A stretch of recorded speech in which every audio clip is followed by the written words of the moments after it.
20 Millionen World's Most Expensive Watches, More and Crazy Pieces. Da schauen wir mal rein, was denn hier so Today on the gibt. channel I'm gonna show the watches I saw this year which blew my mind. I just came back from the world's biggest watch show in Geneva and it was crazy. The amount War ja gerade so die Messe, ne? Und das ist, da werden immer alle neuen Sachen so vorgestellt. of watches, cool people, delicious food and new memories always makes me remember why I love this industry so much. In today's video I will show you my favorite watches from the big brands and my favorite watches from the small brands that I saw during the crazy week. Comment down below which one you like the most or if I missed anything fun. Before the watch fair started, I was lucky to witness the launch of a new brand. Jean-Claude Biver and Pierre Biver presented their beautiful watches. Zum Beispiel er hier, er ist so quasi die Größe der Uhrenwelt. Er ist so, der hat damals eine Marke groß gemacht, hat sie dann erfolgreich verkauft, war so der Head auf Hublot und so, und das ist sein Sohn, die haben jetzt eine neue Marke They started really strong by making a watch with the highest possible finishing levels and expertise. Knowing Biver's history and achievements, I didn't expect anything less, to be honest. I saw all the watches in person and here's a clip of Das zum Beispiel ist schon sehr nischig dann, ne? Das ist schwer zu tragen, ganz was anderes, kostet auch ein Vermögen, ne? my favorite grey dial version, where you can hear the Carillon Tourbillon chime. Hörst du das? Das ist der Wahnsinn, oder?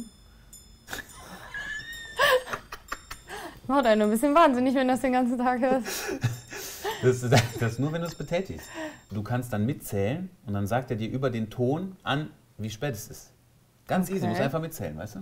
Total I easy. see my studio, so stay tuned for that in the future. Rolex shocked the world with their crazy Hast du das puzzle gesehen? and Nee, habe ich nicht. Das ist eine offizielle Rolex. Okay. Die zeigt quasi hier dann so Love, bla und hier so dann, das ist die Date. Ja. Was sagst du dazu? Ja, muss man wollen. Ja. bubbles or celebration watches. I was very amused by what they launched because they're such a conservative brand. We're used to Rolex releasing novelties with minute changes, and this year they really went all in and surprised us all. At fairs I also met a few old friends which I know since many years. My Instagram friend Vertigo1983 had this beautiful Roger Dubuis on his wrist. It's his father's watch since many years and it's a perpetual calendar chronograph with a mother-of-pearl dial and stunning movement. I wish the brand would bring back this watch, it's really nice. Another big brand which surprised me in a positive way was Jaeger-LeCoultre, the new Reverso Die wird dir auch vielleicht gefallen, Ja, oder? ja, Weil ist, ich jetzt ist direkt eine gesagt, coole ne? Marke, finde ich auch, ja. with chronograph is stunning. Business in the front and party in the back kind of watch. Despite many brands increasing their prices, this one felt reasonable to me. At $21,400 for the stainless steel version, I think it's quite fair for what you get. Is the incredible Mechanical Bee by Jean-Michel Faure, I hope I pronounced the name correctly. He's a watchmaker from Besançon, France, who makes wristwatches as well as mechanical art. This bee was sold already, but it was great to see it in person. A little hint, he's coming to my studio in Zurich next week, and we will do a nice video together so you can see it all in detail. Ist ja We schon also krasse visited our Handarbeit, friends ne? at Jacob Das ist am Das Ende ist schon heftig. Kleinsehen, da wird alles noch von selber geschliffen. Co, where Benjamin Arabo showed us some insane Kennst du new Marco? watches. Jacob Co., die machen so sehr plakative, große Uhren. I appreciate the brand for coming up with these mouth-watering pieces of art which show the time. My favorites are of course the Bugatti Chiron models, but for this year I saw the new Astronomia Revolution In welchen with the Ländern biggest funktionieren die dann gut? Aber man muss sagen, zum Beispiel jetzt so eine Uhr, die kostet 600.000 Euro. So eine Uhr wird, glaube ich, ein bisschen teurer noch sein. Das sind Modelle, die jetzt so in Dubai werden die gut gekauft. Da geht ein anderes Kaliber hin. Ne? Also ich bin bei der Boutique in Dubai, haben wir auch schon viele Videos zusammen gedreht. Wenn man dann so hört, so welche Leute da einkaufen gehen, das läuft auch dann anders ab. Da gibt es zum Beispiel dann jemanden, der ja, aus dem Rüstungsbereich sind, in Russland oder so, die kommen da rein, der kauft in einer Session 6 Uhren. Das meint man gar nicht, dass es solche Leute gibt, aber das ist so. Die gehen dann halt in den Dubai Mall, sagen, ja, finde ich ganz gut, was habt ihr denn da? Und dann kauft er 6 Stück. Und sowas gibt es dann.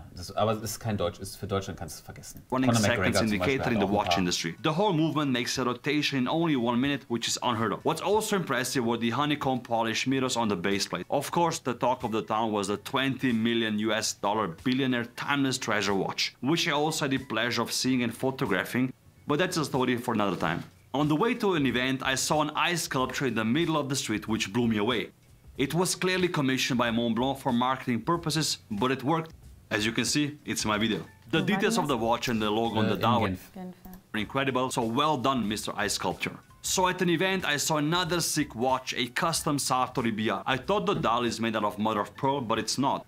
It's a very thin slice of a computer chip actually, which is insane. Easily one of the nicest dials I've seen that week, so special. It was also nice to visit the new MBNF Madhouse, where I saw 3D prototypes of their watches, some cool art pieces in the house, as well as the new MBNF perpetual calendar with a salmon baseplate, really cool piece. One day I will own a nice MBNF, that's my goal. As a watch collector, I really want that. Das ist so die Independent-Marke, die Max Büser, also das MBNF, Max Büser und Friends, machen sehr innovative Konzepte und ist so im Nischenbereich schon so der Platzhirsch. And I'm looking forward to making a video about it. It's not only watches that you see at this show, sometimes also clocks. It's always fun to visit my friend Michieleta, who we had on the channel before when we shot a video in Dubai with him. This new creation was super cool, commissioned by a client of his, and just so well made and unique. If you like clocks or you're looking for an art piece for your home or office, then Lepe clocks are also something you should check out.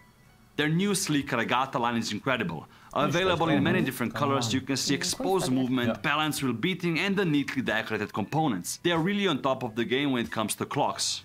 I can't emphasize enough how nice it is to see these watches in person, from Instagram pictures to actually holding them.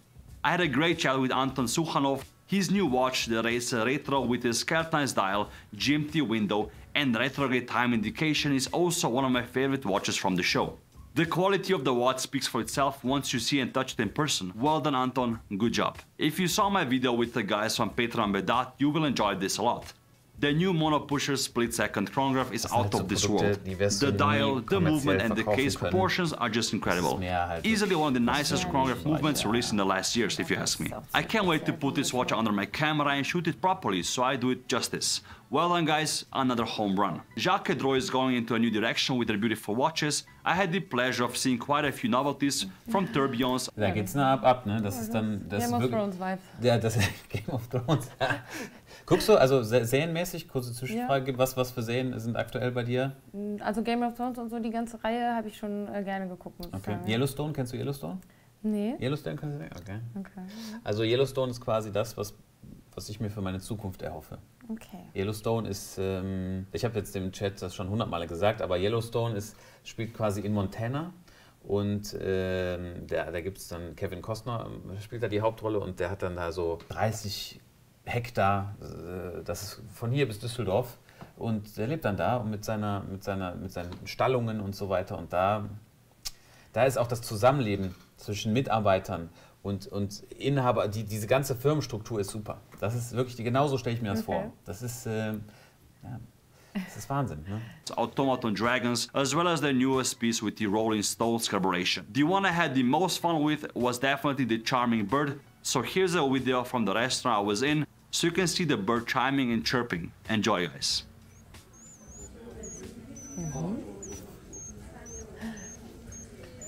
Also die Uhr und dann in Frankreich am Eiffelturm entlang. Da hörst du es nicht. Wahrscheinlich nicht. Da musst du irgendwo in der Provence in Ruhe sitzen. Back at the Watches and Wonders show, Ulysse Nardin had one of the coolest booths. They had a giant copy of the legendary Freak watch, which was insane to see and walk around. They also had a paper artist by the name of Labeck, miniature paper Freak watches. Very cool for you and to support young artists like this. And check out Labeck's Instagram account, he's a really cool dude. It was nice to see you, man. It was a pleasure also to check out the new Freak and compare it with the old one. On my way to another meeting, I bumped into the next generation of watchmakers, Alexander Heisman and Victor Monin. Their chiming jump hour watches were a joy to check out. The two young prominent watchmakers, which I hope to see more in the future. Beauvais also went all out with their private viewing at a lake villa in Geneva, which was beautiful. You were able to see the engraver working on the movements, an incredible view of the lake, and of course their beautiful watches. The one I liked a lot was the Battista Tourbillon with a symmetrical movement from both sides and a nice sapphire case. What also mesmerized me was a new skeleton piece, the Virtuoso 11. With so much hand engraving and precision watchmaking that I just had to take a look to it. There's many watches I saw and this video could go on for another hour at least. Let's end the video with one of my favorite watchmakers, Konstantin Chaikin. We played with his Mile watch with its unique day of the week indication.